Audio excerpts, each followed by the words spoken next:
De antemão, eu já quero começar esse vídeo dizendo que Deus não obriga ninguém a nada, mas Deus convence as pessoas a fazerem conforme a sua vontade. Deus não obriga ninguém a fazer nada, mas Deus convence as pessoas a fazerem aquilo que Deus quer que elas façam. Isso é soberania divina, intervenção divina sobre as ações humanas que vão contrárias à vontade de Deus. Toda vez que Deus quer mudar algo ou alguém, Deus vai fazê-lo conforme a sua vontade, independente da vontade do homem. Não é Deus se curvando, se submetendo ao homem. Deus quer fazer algo, Deus quer fazer uma alteração, uma mudança, uma transformação, e aí Deus chega e diz: por gentileza, o Senhor me concede a permissão de transformar a tua vida, de converter você dos seus maus caminhos? E aí o ser humano, no alto da sua soberania, vai dizer: não, não concedo. E Deus diz: ah tá, então desculpe pelo incômodo. Não. Há uma doutrina, há uma teologia falsa de que o homem tem uma relevância sobrenatural e que ele manda, que ele determina, que ele impõe a sua vontade sobre a vontade divina, e isso é falso. Deus é Deus soberano sobre todas as coisas e ele intervém na ordem da vida humana quando bem lhe aprazer. Quando ele achar por bem, ele causa a intervenção. E assim ocorrerá na vida do teu marido, na vida da tua esposa. Não, Deus não precisa do aval do marido para transformá-lo. Deus não precisa do aval da sua esposa para convertê-la. Não, Deus não precisa do aval de absolutamente ninguém. Deus faz segundo a sua soberana vontade. Sua vontade sobre as nossas predomina sobre qualquer vontade humana, sobre qualquer desejo humano. O homem quer ir para a direita e Deus diz: não, o seu caminho é para a esquerda.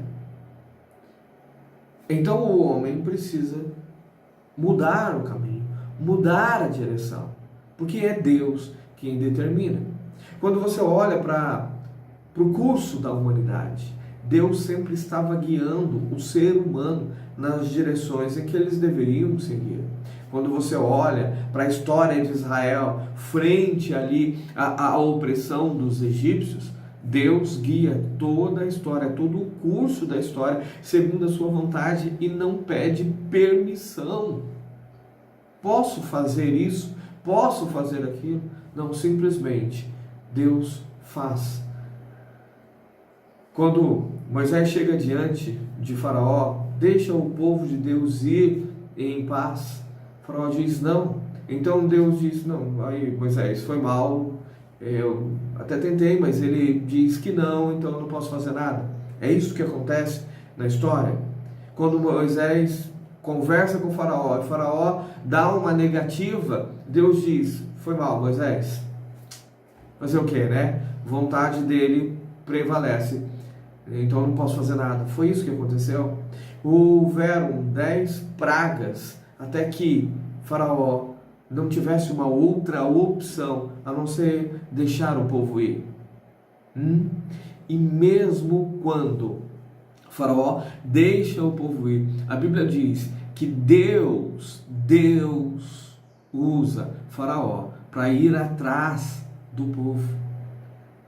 Até mesmo quando o Faraó é convencido a deixar o povo ir, Deus pratica um outro ato, que é mudando a direção de quem havia deixado para correr atrás daqueles que ele havia autorizado sair, segundo a vontade do Senhor. Veja como isso. A Bíblia diz que Deus mudou o coração de Faraó. A Bíblia diz que Deus alterou o coração de Faraó. E isso não é só na história de Faraó. Olha outras histórias, por exemplo. Olha outras histórias. A família de Ló toda em Sodoma e Gomorra, que seria destruída. E Deus chega para Abraão e diz: vou destruir. Abraão intercede por aqueles habitantes lá, pela família de Ló. Deus então envia anjos que retiram a família, puxando pela mão. Puxando, literalmente puxando pela mão. Quando nós olhamos para a história de Oséias e Gomer, que aí fala sobre casamento mesmo, você vê Deus dizendo: olha, primeiramente, casa com aquela mulher, ela é prostituta, mas casa com ela. Olha, Deus direcionando o homem a fazer algo. Depois, quando tudo não vai bem no casamento de Oséias e Gomer, que ela volta para a prostituição, que ela continua fazendo as coisas erradas, Deus ainda diz para Oséias: Oséias, volta lá, ama ela de novo, assim como eu faço com todo o povo que tem sido contrário a mim, que tem ido adorar outros deuses. Perceba que Deus trabalha para que a sua vontade seja estabelecida.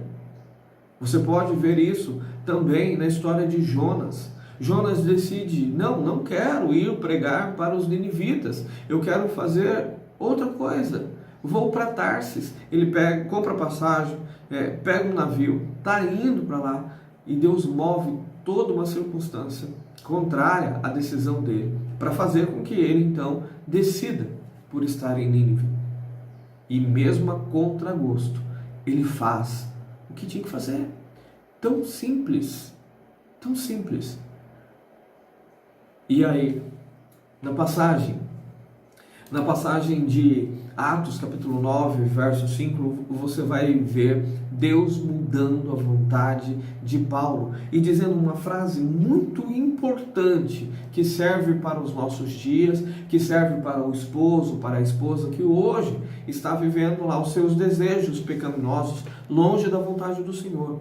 E que eles não têm a capacidade de dizer: não, Senhor, eu não permito, eu não deixo.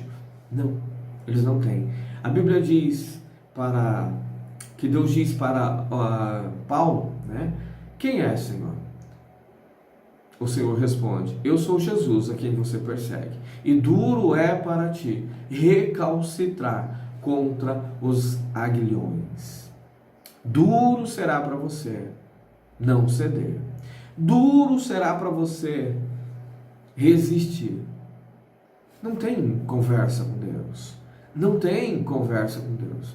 Quem é, Senhor? Eu sou aquele que você persegue. Eu sou Jesus, aquele que você persegue.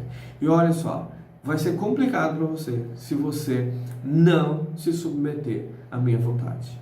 Duro será para você tentar agir contrário, tentar fazer de conta que eu não existo. Duro será para você não ouvir a minha voz. Duro será para você tentar fazer qualquer outra coisa que não seja a minha vontade. Não tem como, gente. Não tem como. Não existe este papo de que se o cônjuge não quer, Deus não pode fazer nada. Se o cônjuge não der autorização, então Deus não pode transformar, então Deus não pode corrigir, então Deus não pode mandar voltar para casa. Não tem esse papo. Esse papo surge de pessoas que ainda não entenderam que Deus é Deus e nós somos criaturas. Uma criatura não diz para o seu Criador: faça desse jeito ou faça do outro jeito. Uma criatura não diz: ei, não te autorizo a fazer nenhum reparo. Não tem ninguém, absolutamente ninguém, que possa dizer não para Deus, em absoluto.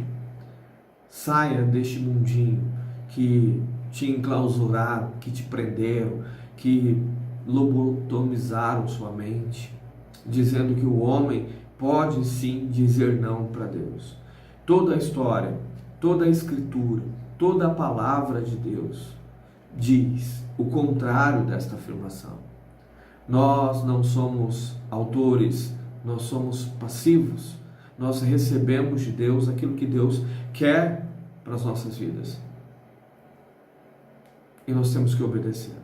Então, simplesmente, temos que obedecer. Tão simplesmente. Deus diz, faça, nós fazemos. Deus diz, não faça, nós não fazemos. E a mesma coisa ocorre para o marido e para a esposa.